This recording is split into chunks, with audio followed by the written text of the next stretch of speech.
Yes, everyone, you know what time it is. It's your boys Jack and Dave here, giving our reactions to the creator predictions from around our lovely Spurs community. They've sent in their predictions ahead of this big clash. It is the Bubble Derby. We're going to be popping some bubbles. Hopefully, it's the Irish Hotspur Derby, one that means a lot to Dave as well, of course. Going up and smashing the hammers, sending them back to East London. And they've sent in their predictions, Dave-O, and I'm looking forward to them. Any quick thoughts for the people? Please, everybody, smash the like button, get your comments in on which of the predictions are your favorite, and as well, of course, all of the links to the channels will be in comments, description somewhere, but you'll be able to find them, all the lovely creators. But Dave, any quick thoughts ahead of this reaction?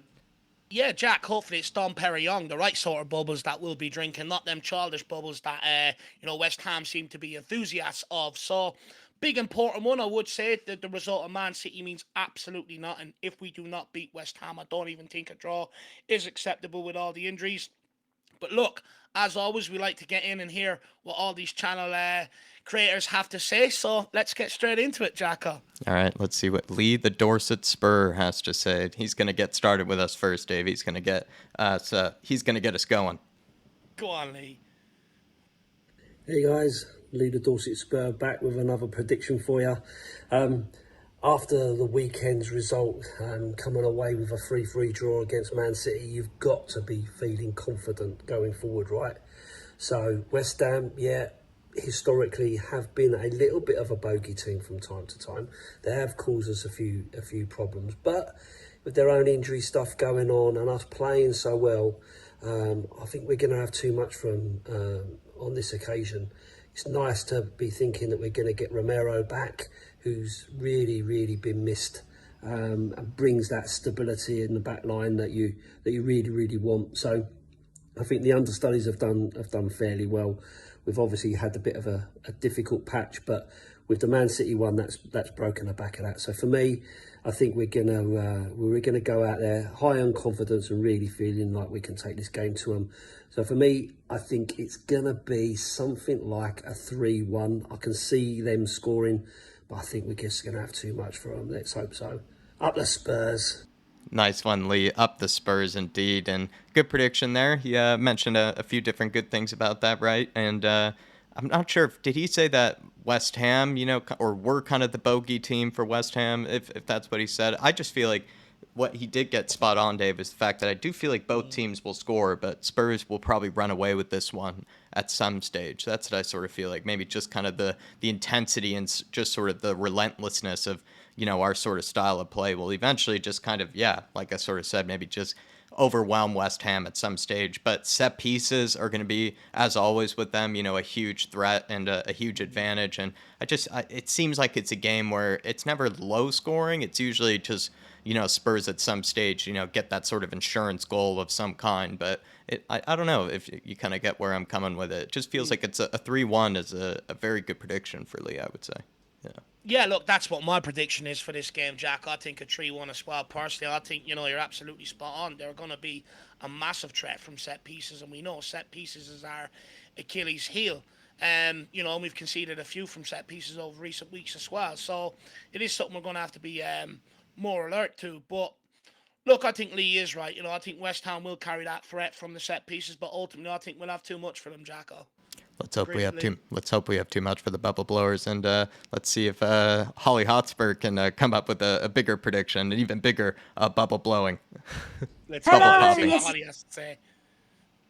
It's me, Holly, from Holly's Hotspurs. I'm here to give my match preview for West Ham. Obviously, after Sunday, I'm buzzing. Obviously, it wasn't all 3 points, but it felt like 3 points, especially with Marlon missing sitters, screaming in people's faces, and seeing Decky rise like a salmon and scoring a late-minute equaliser. What more could you want in life? So, obviously, playing West Ham puts us into good stead to play these. Obviously, the one person I'm a bit worried about is obviously Bowen, but I don't think Bowen's 100% fit, so that could work in our favour. Obviously, we're probably going to not see that centre-back partnership of Emerson Royale and Davies for this one because Romero is back, which is very nice. As much as Emerson and Davies, bless them, did their best, I don't want to see 4 full-backs anymore when Romero's back. So it'd be nice to see him back in there, and yeah, it's at home. So let's go and get 3 points, boys.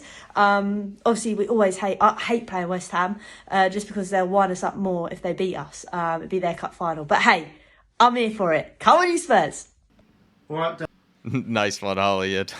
There is something to that kind of with West Ham sometimes, where we do go into it confident, but that's just secret fear. Like, they do sort of treat it like their cup final. It is one of their biggest games, and they're just waiting to give it to us just in case it goes their way. But I'm with her. I'm buzzing after the Man City game, and after seeing Holland flop about like a salmon, throughout the game and miss every single chance he had. It's nice to see Spurs, get out of that game with some confidence, and I think it means then a lot of us are carrying some confidence into this West Ham game, sort of like Holly was saying there. No, 100%. I think it's a trend that's set to continue, Jack, where from all the other guests that we've got coming up, I think they're all going to, take a bit of encouragement off that Man City result. And like Holly alluded to, I think it is absolutely huge to have someone like Rongbom back. He knows exactly what these derby means to the fans. I've no doubt he's going to rough up a couple of the West Ham players. Obviously not to the point where he gets a red card. But I just want to highlight the importance because I know there's been a lot of made of Romero of late. He's rash, he's bash, bish, bosh, bash, whatever you want to say about him. It is what it is. However, you can't deny we've conceded 11 goals in his absence, and we've sort of struggled to progress the ball out from the back line with any fluidity. With him coming back in, hopefully we can get back to keeping clean sheets or keeping the scoreline down, which will, of course, give us a massive boost in terms of going on to win the game. So we are expecting a massive performance from Ron Bomber, and I think Holly's absolutely hit the nail on the head there. Are you a little disappointed that Holly isn't a fan of Fullbacks FC, Dave? No, not at all. I don't think we should be. I've always sort of got on Tottenham's back for sort of repurposing players, right? Rather than just bringing in the right players for the right positions. We like to repurpose players. That time has to stop. I get it was a needs must, but now we've got Romero back. I think we're going to be a lot more aggressive defensively, which is exactly what we need in this game. Only a taster is what Holly and Dave wanted of that. No more, please. I think they said they had a courageous bite or a brave bite, and now they don't want any more of it. We've had enough. Move on. Let's go to Sonny now. From Sonny Talks Spurs, see what he has to say. Dave and Jack, it's Sonny from Sonny Talk Spurs. You want my prediction for the West Ham game? If I'm going to... It's a tricky one, but I think we could actually give them a really good game. If we can score 3 against Manchester City, I think we can give West Ham a good game. I watched them against Palace, and they were very, very poor. If we can keep Paqueta quiet, Bowen quiet, I think we can get a really good result. I'm going to go for 3-0. I think we're going to overpower them in that midfield. Don't think the defence is that good at the moment, or their attack. So yeah, 3-0.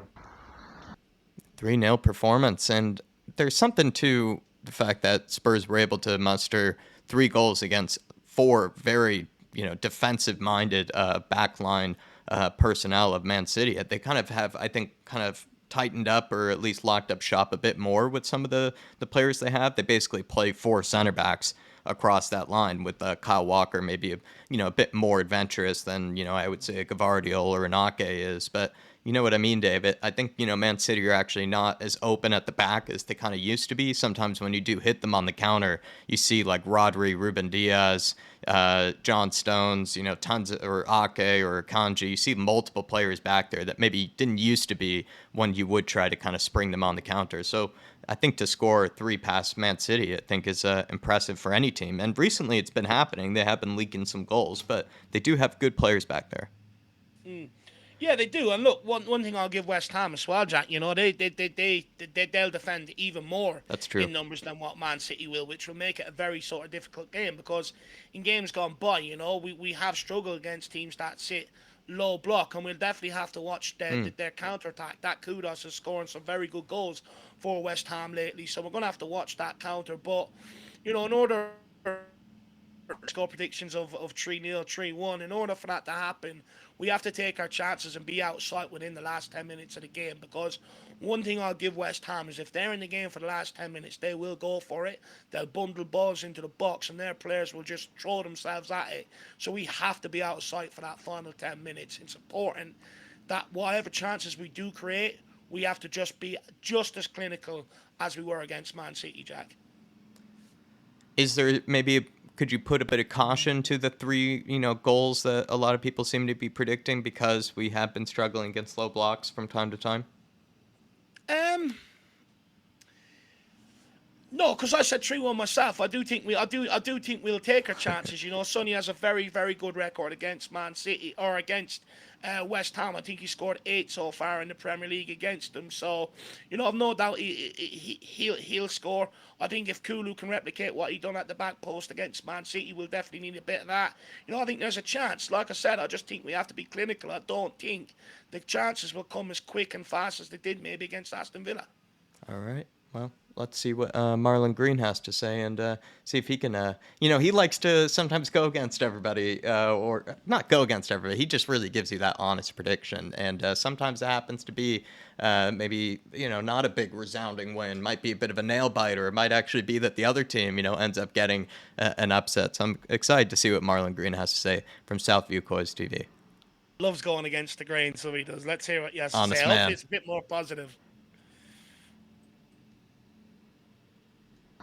Dave, Jack, it's Marlon from Southview COYS TV. No, I'm not a bus driver. I told you, Wear a Dave. shirt and tie. No, predictions for this week. He's just a fit man. Got West Ham. Romero's back. Do I be positive or do I just be cautious? The positive in me says back to winning ways. The cautious me goes, I think we might draw. And that's what I'm going to go with. I'm going to be cautious this week. I'm going to be cautious. I actually think we will score. Son likes to play well against West Ham at home. I believe his record's quite good. So, yeah, I'm going to go 2-2. I just think we've been beaten too much in the air on set pieces. James Ward-Prowse, it's not going to look pretty.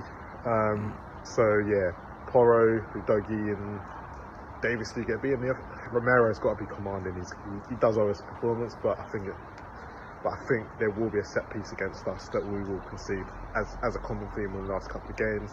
So I'm going 2-2. Yeah, Son.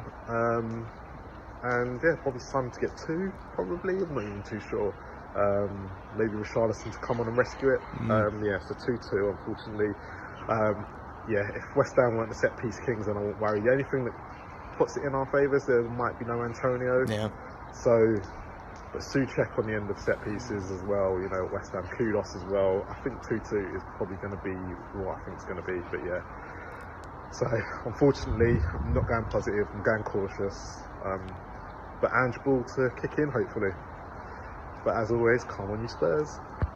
Nice one, Marlon. 2-2, David. Desmond, and he's highlighted the one threat that you and I have always been annoyed with set pieces or with West Ham are the set pieces. We've seen them firsthand together. The fans seem to celebrate a set piece more than even the goal itself when it goes in sometimes. They just love that because they just see it as their real chance to get anything. And they know that they are, in a way, a bit of a set piece king type of team. They can just overwhelm you with just so many, they just have so many guys that just really just, no matter what's in their way, they just all are just throwing their head at it. I'm glad that Craig Dawson isn't in that team anymore because he was kind of annoying for a lot of it. But Souček, I've been kind of even though he's a West Ham player, I am, like a bit of an admirer of his because I do like a good header of the ball, and that guy just throws himself at it like a human missile at times, and he doesn't really care who's really in front of him to do it. And they have a few other players like that in the team, and now with James Ward-Prowse, too, who's probably one of the best set-piece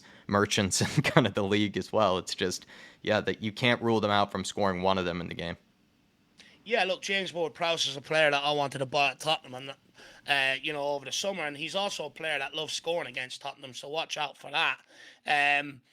But look, they've got one of the best, if not the best, set piece taker, in the Premier League. So that amplifies how good and how dangerous they are from set pieces even more.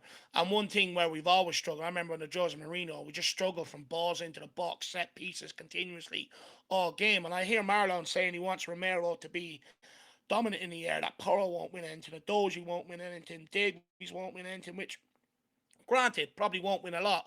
I worry about Porro from set pieces and balls, towards the back post against him in this game. But one of Romero's, or probably the only weakness Romero has, is actually in the air. He's not that big commanding centre back. He's not that sort of guy. So I do think we'll struggle. However, what I will say to Marlon is he will be a bus driver. Once we get the win, he'll be driving that Bostacoglu bus. You'd be driving the hype train. He'll be driving the Ange train. No, he'll be a train conductor, Dave. That's how he'll become, a train conductor. Legend Marlon.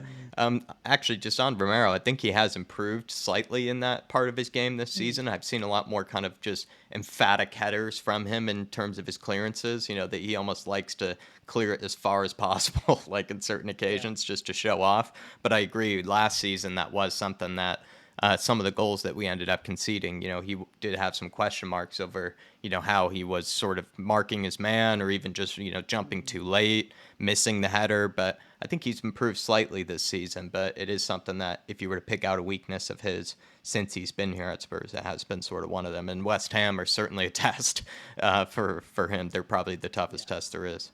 Good point. Yeah, it will be. Look, if just quickly, if you want one way to alleviate that, maybe you could get the carry coming off his line, trying to claim a few of them, if he can. That would absolutely help. But look, let's get on with it. Let's see what our boy Shawnee has to say. Let's hear it.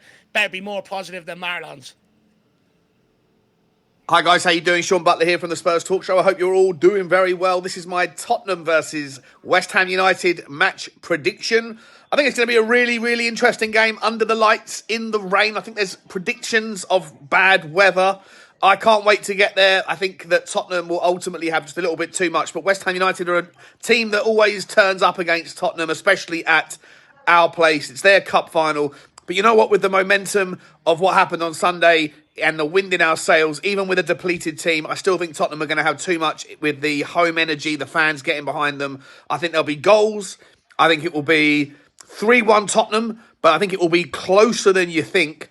And I expect a similar team to be put out as was placed against Man City on Sunday. If Richarlison is fully fit, then maybe he'll come back in and Brian Hill will be put to the bench after a disappointing performance. As you were everybody else, Bissouma's going to carry on in the 6. Lo Celso and Decky maybe. And then we'll see what with Richarlison and Brennan Johnson, Sonny and the back 4. I'm sorry, how silly of me. One change, Emerson Royale will be put back to the bench. And Romero's back in. 3-1 Tottenham. Come on, you Spurs! Good one, Shawnee. Nice one, sir.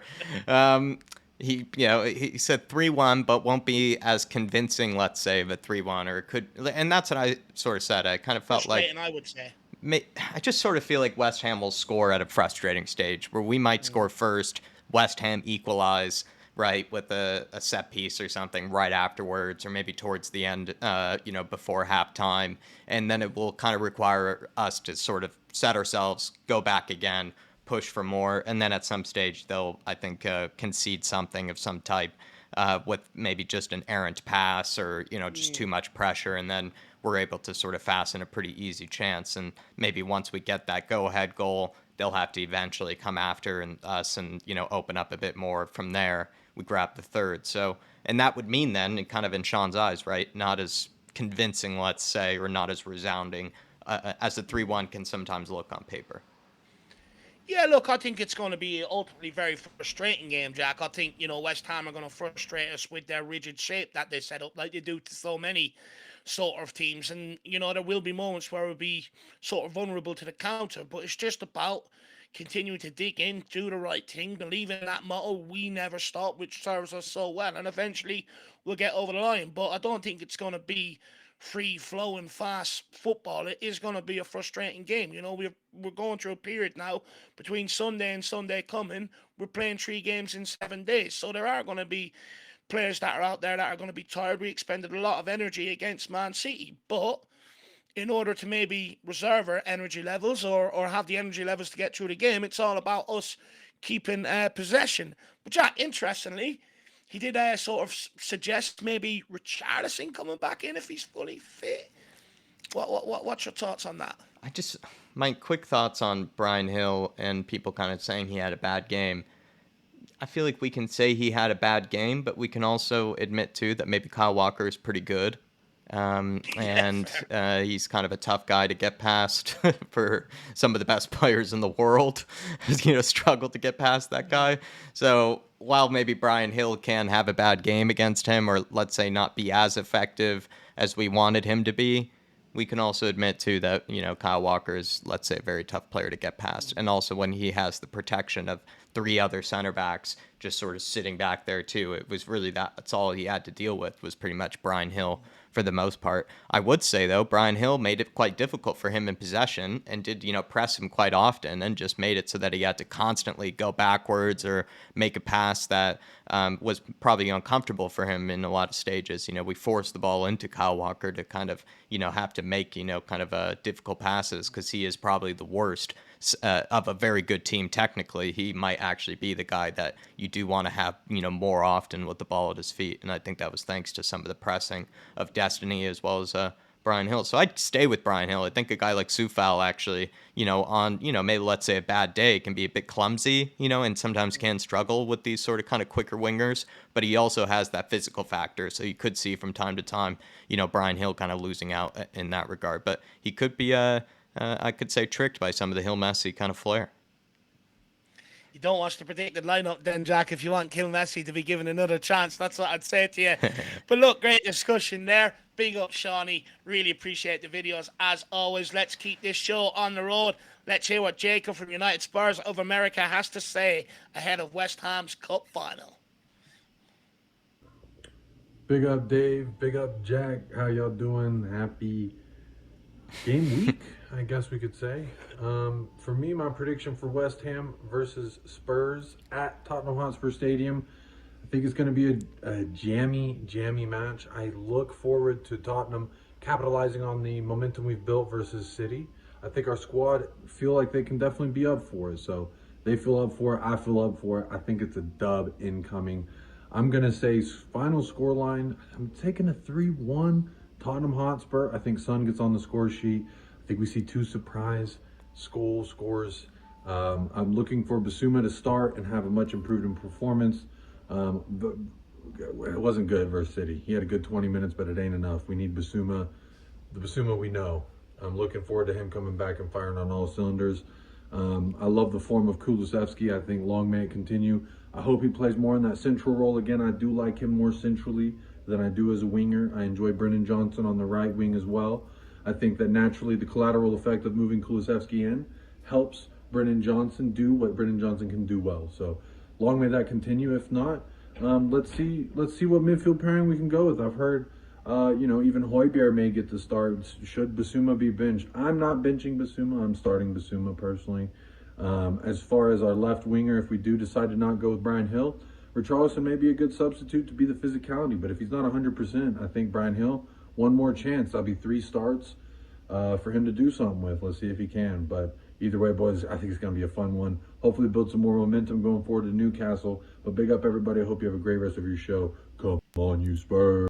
Very solid prediction, I must say. And Jacob, I paused you on a very funny sort of freeze frame as well. I didn't even know what you wanted to be happy about at the start. It was just like mid, like, come on, you Spurs. And it's just like, mouth open and everything. Sorry about that, Jacob. But also congrats on the 3K, my man, as well. 3,000 subs as well over on United Spurs of America. But a very solid prediction. I feel like he covered a lot from, what made that Man City team good, and that we had Kulusevski in the midfield. He wants to see more of that. Brought up right, Brian Hill, maybe just giving him another chance. 3 starts in a row seems fair to see what he can do in those 3 games. And then also too, kind of the additions of other players, and maybe Richarlison, right, if he's fit, could come back into the team if he has the the physicality factor, but he might not be really fully fit yet. So it's an interesting one day. But yeah, I thought he covered a lot of it actually, Jacob. In a short span of time. So well done to you, sir. No, he did. Big up, Jacob. I think, look, with Basuma, he owes us fans just quickly an absolute massive performance. Not good enough against Man City. I do think, though, the obvious choice that everyone's missing is when you look at the second half, Højbjerg absolutely changed that game. Kulu going to the right, Brennan Johnson going to the left, with Højbjerg coming into the midfield. Absolutely changed the game, and we look like a complete different side. I would actually suggest that's probably the change. Højbjerg into midfield with Kulu and Johnson taking up the wings. I think with Richarlison, he's just going to have to bide his time. But look, let's get into it. Let's see what Pary from Football Heritage, newly of Football Heritage, has to say ahead of this game. How's it going, Dave and Jack? This is the Pary here from Football Heritage TV. You guys want a prediction Well, look, based on Sunday, what a performance, firstly. What a performance. What a second half. The boys did us proud.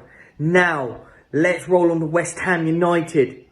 Christian Romero's back, which is an absolute blessing. I can't watch Emerson Royale in this team anymore. He is awful. So Romero coming back is a massive, massive, massive plus. I'm going, Spurs are going to go and win 3-1 against West Ham United. I think we're going to win 3-1. And we will get out of this non-winning run that we've been on, which is good. We bounce on them. We've got Newcastle on the weekend. So come on, you Spurs. I'm going Tottenham Hotspur 3, West Ham United 1. Peace out, boys. Nice one, Pary. The bookies will be rich if the 3-1 prediction does not go in, because everyone has almost gone for the 3-1, maybe bar one or two. Yeah, look, they're going to make an actually, I'd say the fans will be rich if the 3-1s come in rather than the bookies. The bookies will be shedding tears. You never know. Paddy Power might clip me up again. That'd be absolutely awesome. But look, I want to know where Pary got that picture in the background. I sort of feel like I need one now that I've laid my eyes on it. So please do let me know where you got that, Pary. But look, like you alluded to, Romero, absolute huge plus. I don't think as Emerson is as terrible as everyone makes him out to be. I thought he's filled in well. But look, Romero's back, and one thing I will say is having two fullbacks at centre back is maybe open people's eyes and realised how good Romero actually is. But big up, Pary, my man. Really appreciate the video as well. Now let's go on to Jose from Talking Ball. Let's hear what he has to say. Good afternoon, Jack. Good afternoon, Dave, and good afternoon to everyone at the Irish Hotspur. This is Jose El Cockerel and co-host of Talking Ball to give my prediction for match day 15, Tottenham versus West Ham at the Tottenham Hotspur Stadium on Thursday, the 7th of December. Right, what a game it was last Sunday against Manchester City. The games are coming in thick and fast at the moment. That begins one of 4 games in 12 days. Then we get an 8-day break, and then we've got 3 games in 8 days towards the end of the month. So busy period. Plus point for me is we've got Romero coming back, and we've got Richarlison coming back towards fitness, which means that we've then got more conundrums and more possibilities in the midfield and up front. Defence really picks itself. Really happy that we've got Romero coming back, which means we've got 3 of our 4 mainstays back. Obviously, Mickey van der Ven's still out till the new year, and Madders is out till the new year. So they're the biggest effects that we're still going to have missing from our team. I'm quite looking forward to the game against West Ham. I'm in a buoyant mood after the Man City game, and what I'm looking for is the last home game that we played against Aston Villa. We should have been 4-0 up after 20 minutes. We absolutely murdered them in attack. And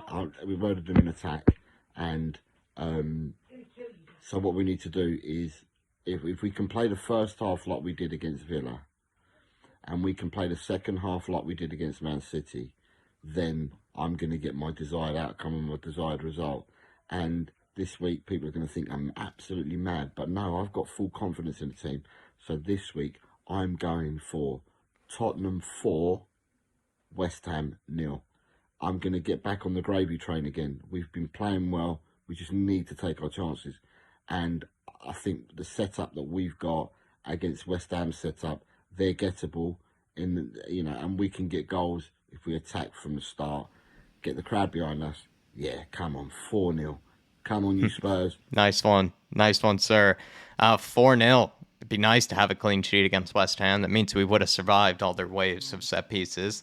But at one stage, I do see us being too much for them. Maybe we just end up being too much for them straight away. If we end up finishing chances right out the gates, we could go 1-0 up, 2-0 up quite early. West Ham could put their heads down and feel like it's just going to be a long day at the Tottenham Hotspur Stadium. No, look, it'd be absolutely ideal, to keep a clean sheet. It's been a while since we kept a clean sheet, and when we were keeping clean sheets, that's ultimately why we were collecting 3 points. So, but he's right. If we can get the first half against West Ham, the second half against City, should make for a great evening for us Spurs fans, Jacko. Definitely so. Well, last video after this one, and it's the man that could somehow maybe beat a 4-0 prediction. It's the Dermatron. Delusional Dermo, that's what they call him out there now. Cheers. Bye. Hi, this is Dermot, aka Dermatron, or the Tron, as Dave calls me, from THFC Till I Die, your home of Tottenham past, present, and the exciting future under Ange Postecoglou. Look, we've got a massive London derby on Thursday. We've got a good point away at Man City.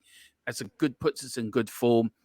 Ange will want to go out now. It will be telling the players, believe in yourself. We can win this London derby. We've got a good result, actually, in London derbies, actually, this season. And look, we got Romero coming back, which is brilliant. Do you put him in with Davis? Do you put him in with Emerson? Look, I said last night, put him in with Emerson.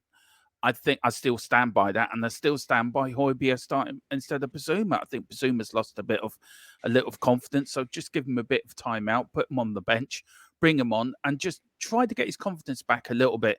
But it's a game we have to win. It's a game we will win, and we'll be there bopping all them bubbles when Barney the dinosaur is out there blowing bubbles like all children do. Whatever you do, come on, you Spurs. We can do this. Come on.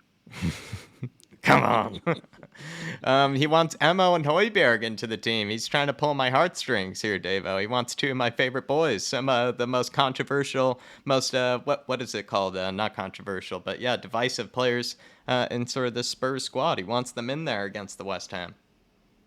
Yeah, look, I'd actually agree with him on the Emerson shout. In terms of set pieces, right? If anyone's going to win set pieces, Emerson has been one of the best over the last few seasons in the air from them. So for me, I think there is a shout on that basis to keep him in.